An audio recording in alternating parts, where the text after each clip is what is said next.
Lur, di video ini saya akan membahas tentang asal muasal pantangan di bulan Syuro bagi masyarakat Jawa. Tapi, jika ada kesalahan dalam penyampaian di video saya minta maaf karena saya bukan ahli sejarah yang aslinya. Kembali dengan saya Jian Setiawan di program Jedraw, tempat kisah-kisah serem, cerita-cerita serem, tapi pembawaannya yang gak serem.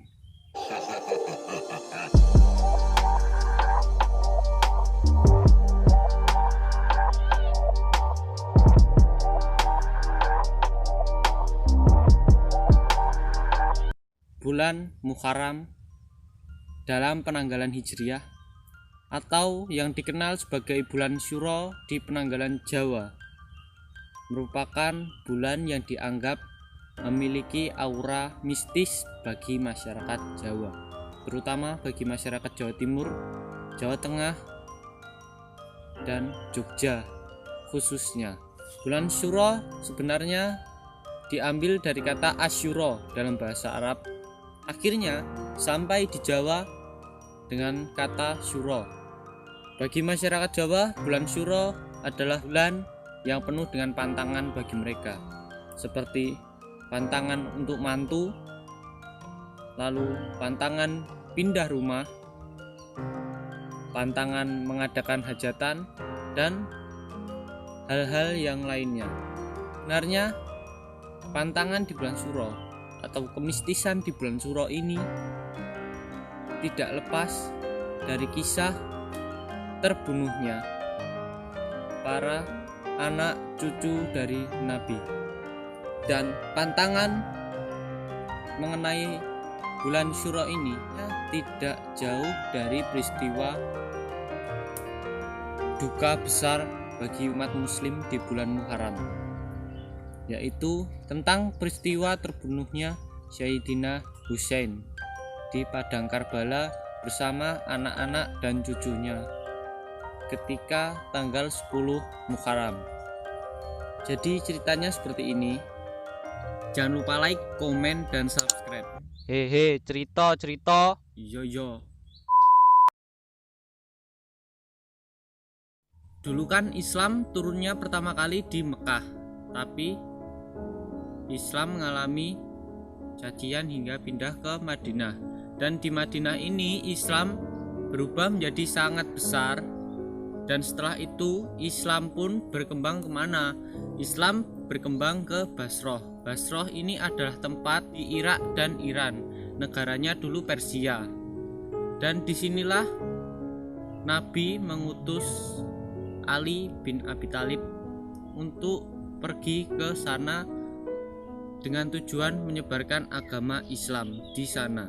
Sayyidina Ali di sana lama-kelamaan membawa pengaruh. Yang pertamanya di Basroh diisi oleh kaum Majusi, yaitu kaum penyembah api. Lama-kelamaan seorang raja di sana bernama Raja Rustum mempunyai ketertarikan terhadap Ali. Dan Raja Rustum pun melakukan sebuah pertemuan dengan Ali, akhirnya membuat kesepakatan untuk menikahkan kedua anak mereka, yaitu putri dari Raja Rustum dengan putra dari Ali, hingga akhirnya lahirlah buyut-buyut Nabi. Namun di Madinah ternyata justru terjadi konflik Bani Hashim dan Bani Umayyah yang akhirnya menewaskan Sayyidina Utsman. Dengan tewasnya Sayyidina Utsman, akhirnya Ali pun memutuskan untuk kembali ke Madinah dan berniat untuk menggantikan Utsman. Namun karena gejolak politik yang terus-menerus terjadi di sana, akhirnya Sayyidina Ali pun terbunuh dan akhirnya Hasan dan Husain selaku anak dari Sayyidina Ali pun juga kembali ke Madinah. Dengan Hasan pun terpilih sebagai khalifah di sana menggantikan ayahnya. Namun justru Hasan pun juga terbunuh oleh Yazid bin Muawiyah karena merasa tersaingi. Hingga akhirnya karena terus-menerus terjadi pergolakan politik di sana, Sayyidina Husain pun kembali ke Basrah. Dan Yazid ini merasa bahwa Sayyidina Husain ini lari, maka dia pun mengirim sekelompok pasukan dan mengepung Sayyidina Husain di padang Karbala. Dan ketika tanggal 10 Muharram, tepat tanggal 10 di padang Karbala, terjadilah pembantaian besar-besaran kepada kerabat Nabi. Hingga terjadilah pertumpahan darah di sana dan semuanya meninggal. Dan akhirnya tanggal 10 Muharram ini diperingati sebagai dukanya umat muslim sedunia. Dan untuk mengenang ini, banyak masyarakat yang melakukan berbagai upacara, ritual, dan lain sebagainya untuk mengenang pembantaian anak cucu dari Nabi ini. Antara lain, di Iran mereka mengadakan sebuah ritual, yaitu penyiksaan diri sendiri. Mereka akan melukai diri mereka sendiri dengan benda tajam hingga berdarah-darahkan tubuh mereka. Dan tujuannya ini adalah untuk mengenang kematian Sayyidina Husain di padang Karbala. Selain itu, ada juga masyarakat yang membuat keranda-keranda dan diarak, bahkan ada juga yang dilarung ke sungai. Dan tujuan dari pembuatan keranda itu untuk mengenang bahwa kala itu banyak sekali keranda-keranda dari anak cucu Nabi yang tewas terbunuh di padang Karbala. Dan ada juga masyarakat yang mengenang peristiwa 10 Muharram itu dengan membagikan bubur Asyura, yaitu bubur merah dan putih.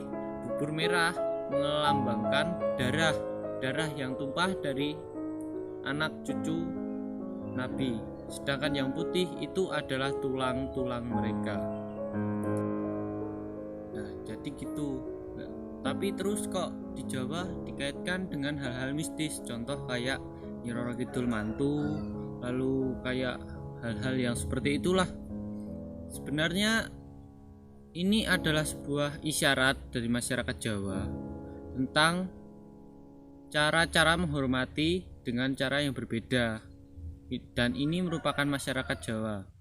Cara menghormatinya ya seperti ini. Selain itu, selain dikaitkan dengan hal-hal mistis seperti Nyi Roro Kidul mantu dan lain sebagainya, ada sebuah cerita di balik hal seperti itu, dan saya akan menceritakannya. Ini dia.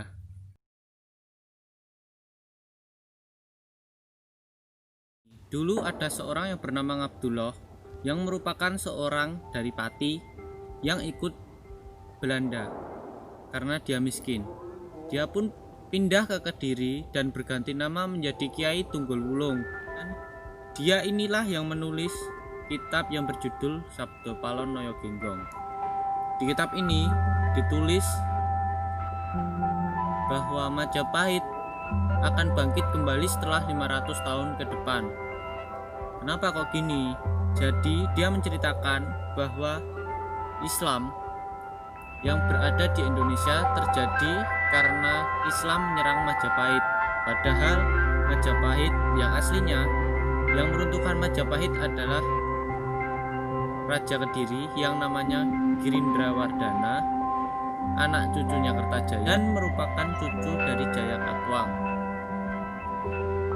Dan itu merupakan bagian dari perang bebuyutan mereka.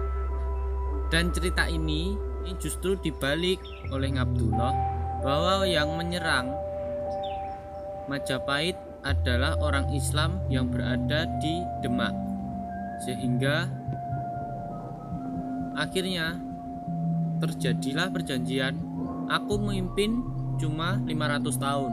Setelah 500 tahun Majapahit bangkit lagi. Please, dengan tulisan Sabdo Palon Noyo Genggong, sehingga banyak orang yang percaya. Selain itu, Ngabdullah juga menulis cerita dalam bentuk serta bernama Darmo Gandul Gatoloco, termasuk cerita kalau Bulan Suro Ratu Kidul itu mantu. Dan ini yang membuat orang percaya, dan ini juga yang menyebabkan banyak orang yang menyalahkan bahwa orang Jawa itu musyrik dan lain sebagainya, karena mereka tidak tahu aslinya seperti apa. Padahal ini adalah cara orang Jawa menghormati Kanjeng Nabi, karena peristiwa terbunuhnya cucu-cucu Nabi di Padang Karbala pada 10 Asyura atau 10 Muharram, agar tidak dilupakan oleh generasi selanjutnya. Makanya orang itu diajari jangan sampai lupa bulan Suro adalah bulan duka atau bulan penuh duka. Jadi seperti itu lur, ceritanya cukup. Nanti saya sambung lagi di episode yang lainnya. Ini nggak tahu udah episode kesekian. Episode itu mas. Dengaran wah, gak koyok episode sadurunge akan ngomong. Lah winginane kan lek wake salah itu. Iki kan lek jarang salah ya wis. Gayam. Oke. Jangan lupa like, komen, dan subscribe, karena itu sangat berharga buat saya walaupun tidak buat Anda. Terima kasih telah menonton. Jangan lupa like, komen, subscribe di channel ini karena itu sangat berharga buat saya. Dan seperti biasa, jangan lupa like, komen, subscribe, dan itu merupakan hal yang sangat berharga bagi saya. Dan jangan lupa like, komen. Kesel goblok ngedite. Terima kasih telah menonton. Saya tunggu subscribe dari kalian, semoga nambah banyak ya. Amin. Terima kasih. Jika kalian lupa belum menonton video-video saya, di bawah sudah saya kasih link playlist saya. Terima kasih. Jangan lupa tekan tombol subscribe dan like-nya, karena kalau kalian nggak memperhatikan mereka, rasanya